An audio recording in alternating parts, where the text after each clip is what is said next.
What's up? Welcome back to the Wrestling is Bullshit podcast. We are back with another somewhat eventful week, I would say. We definitely have a lot of things happening, a lot of things developing. So let's get into it. We have a bit of news as well, but of course, we'll start with the actual wrestling shows and we'll talk about the results. We'll talk about Raw first.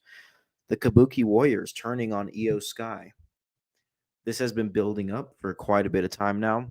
Now we expect to see Asuka and Io Sky have a nice feud together, which will jettison the winner into the women's world championship picture. Very exciting stuff. I think heel Asuka has a lot of potential to be fantastic. I think they've been building up Io Sky very well, minus that women's world championship reign she had earlier this year. That was not very good. They didn't let her defend the belt at all. I don't know I don't know what the case was. Maybe it was an injury or something, but now we have a nice story set up for Io Sky against Asuka, and we can ultimately gauge and see who picks up the most heat in this program and who will challenge Stephanie Vicker. It'll probably be Asuka. Maybe we get an Io Sky heel turn and we get all three of them as heels.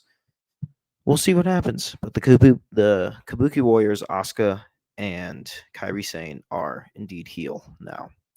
Let's get into TNA Victory Road, the TNA Plus Premium Live event. Quite an eventful one, quite a surprising one. We saw Ash by Elegance, formerly known as Dana Brooke in WWE, and ultimately she is relinquishing the Knockouts World Championship, and this goes ahead and sets up a humongous battle royal where the last two people wrestle for the title.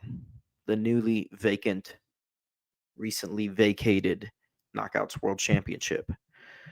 We see Kelani Jordan go ahead and win the Knockouts World Championship tonight.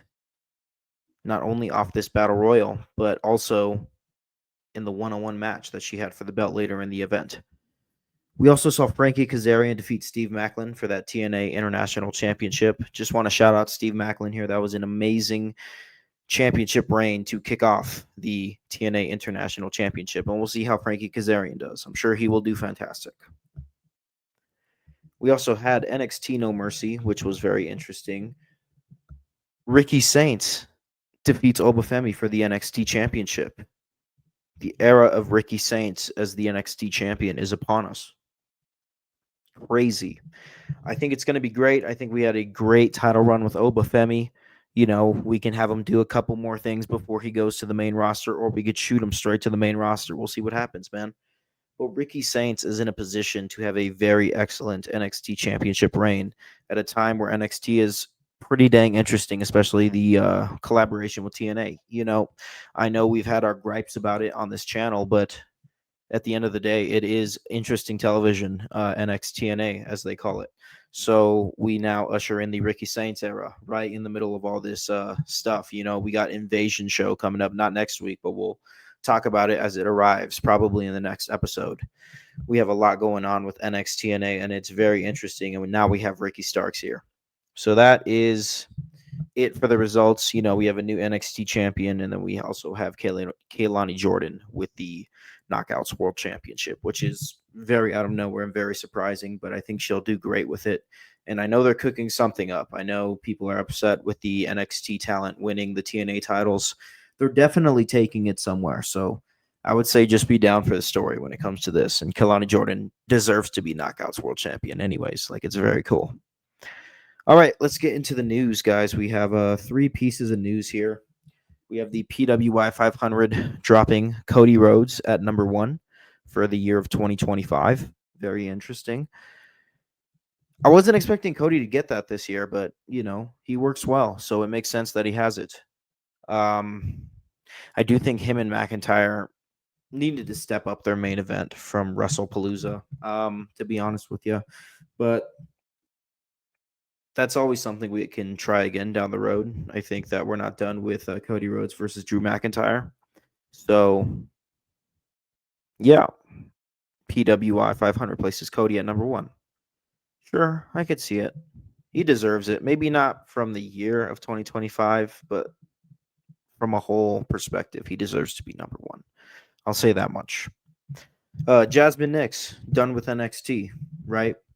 She was a 1/3 of Fatal Influence. So now we have Fatal Influence down to two. That is Fallon Henley and JC Jane. Don't know what's in store for Jasmine Nix. Hopefully, life treats are good. But it, it was cool to see her wrestle, I guess. Yeah, she's done with the company. And the most important bit of news, I think, personally, in this whole news segment of today's show, the Women's World Tag Team Championship announced by AEW. This has been in the works for a very long time, and I think we've been ready for it. I think there's a lot of potential for a women's tag division in AEW. We can see that with several alliances forming, and I'm excited to see what these titles do, honestly. I hope they can be featured at high regard because Mercedes Monet is featuring these TBS championship matches on pay-per-view at high regard. Same with Timeless Tony Storm, who just lost the belt to Chris Statlander, who I have no doubt will be successful. So if you're going to bring a third set of women's titles into AEW, ride the wave, because AEW arguably has the best women's division in the world right now. And it's not even really from a talent perspective. Like WWE is completely loaded. It's just the way that they are utilizing their talent and the things they're doing in the ring are freaking awesome, to be honest. So I'm excited to see what these do. I think they have the potential to do very well. All right, we got the watch list here. Get you guys out of here in under 10 minutes. Huge accomplishment, honestly.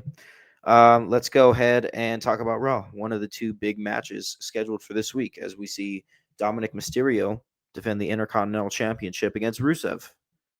And that's a huge match. And honestly, I wouldn't be surprised if Rusev wins the Intercontinental Championship on Monday. Yeah. So this is a must watch. This is must watch right here.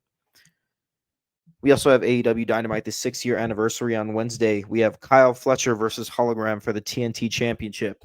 Maybe not as much of a must-watch comparative to Dominic Mysterio versus Rusev in my mind personally, but still a fun match. Hologram is seemingly undefeated, and Kyle Fletcher is one of the best new stars in AEW.